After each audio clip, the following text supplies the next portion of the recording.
अदालतों में काले कोट और सफेद बैंड पहने वकीलों को तो हम सब ने देखा है ना? पर कभी सोचा है कि यह सिर्फ एक यूनिफॉर्म है या फिर इसके पीछे कोई बहुत गहरा मतलब छिपा है? चलिए आज इसी बारे में बात करते हैं और वकीलों के इस ऑफिशियल ड्रेस कोड के हर पहलू को समझते हैं।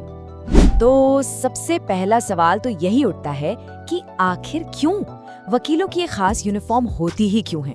क्या ये बस एक पुरानी परंपरा है जो सालों से चली आ रही है, या फिर इसका कानून की दुनिया में कोई बहुत बड़ा कोई खास मतलब है? इस सवाल का जवाब ना इसके मकसद में ही छिपा है। तो आइए समझते हैं कि इस ड्रेस कोड के पीछे का असली मकसद, असली कारण क्या है। देखिए, असल में ये सिर्फ कपड़े पहनने का कोई नियम नहीं है। नहीं, ये 3 बहुत जरूरी चीजों का प्रतीक है: अनुशासन, पहचान और सम्मान।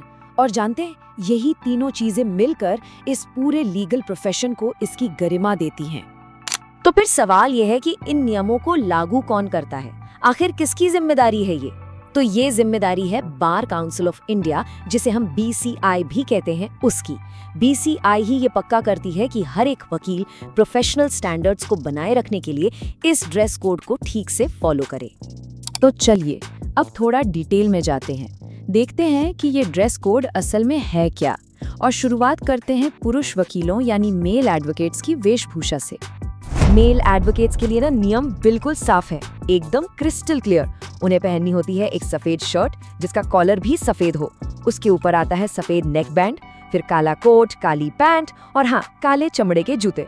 ये है उनकी पूरी ऑफिशियल यूनिफॉर्म। लेकिन इसमें एक बड़ी दिलचस्प छूट भी है। होता क्या है कि गर्मियों में वकील चाहें तो कोट की जगह एक काली टाई पहन सकते हैं, पर एक चीज है जो कभी नहीं बदलती, और वो है सफेद नेक बैंड। वो तो हर मौसम में पहनना ही पहनना है, जरूरी है। ओके, तो मेल एडवोकेट्स की बात हो गई। अब बात करते हैं फीमेल एडवोकेट्स यानी महिला वकीलों के ड्रेस कोड की। उनके लिए भी नियम काफी साफ है, लेकिन हाँ, उन्हें कुछ ऑप्शंस भी दिए गए हैं। महिला वकीलों को ना अपनी ड्रेस चुनने में थोड़ी ज्यादा आजादी मिलती है। जैसे वो एक सफेद साड़ी पहन सकती हैं, या फिर सफेद शर्ट या ब्लाउज के साथ काली पैंट, या फिर सफेद सलवार सूट। लेकिन वो चाहे इनमें से कुछ भी चुने, 2 चीजें कॉमन हैं: काला कोट और सफेद नेक बैंड। ये पहनना ही है। और हाँ, जूते हमेशा फॉर्मल होने चाहिए। अब इस पूरी यूनिफॉर्म में एक ऐसी चीज है जो सबसे ज्यादा जरूरी है, एक चीज जो वकीलों की पहचान का मुख्य प्रतीक मानी जाती है, और वो प्रतीक है सफेद बैंड, जिसे एडवोकेट्स बैंड भी कहा जाता है। यही वो चीज है जो एक वकील को, फिर चाहे वो पुरुष हो या महिला, भीड़ से एकदम अलग खड़ा करती है और एक खास पहचान देती है। तो ये ड्रेस कोड सिर्फ एक पहचान तक ही सीमित नहीं है, बिल्कुल नहीं। इसके साथ जुड़ी है बहुत बड़ी इज्जत और उससे भी कहीं बड़ी जिम्मेदारी। एक बात जो याद रखने वाली है वो ये कि ये नियम देश की हर अदालत में लागू होता है, मतलब डिस्ट्रिक्ट कोर्ट से लेकर सीधे सुप्रीम कोर्ट तक। हर वकील की ये जिम्मेदारी बनती है कि वो हमेशा साफ सुथरी और एक डिग्निफाइड यूनिफॉर्म में रहे, क्योंकि आखिर में ये सिर्फ एक यूनिफॉर्म नहीं है, ये पूरे लीगल प्रोफेशन के सम्मान का, उसकी इज्जत का प्रतीक है।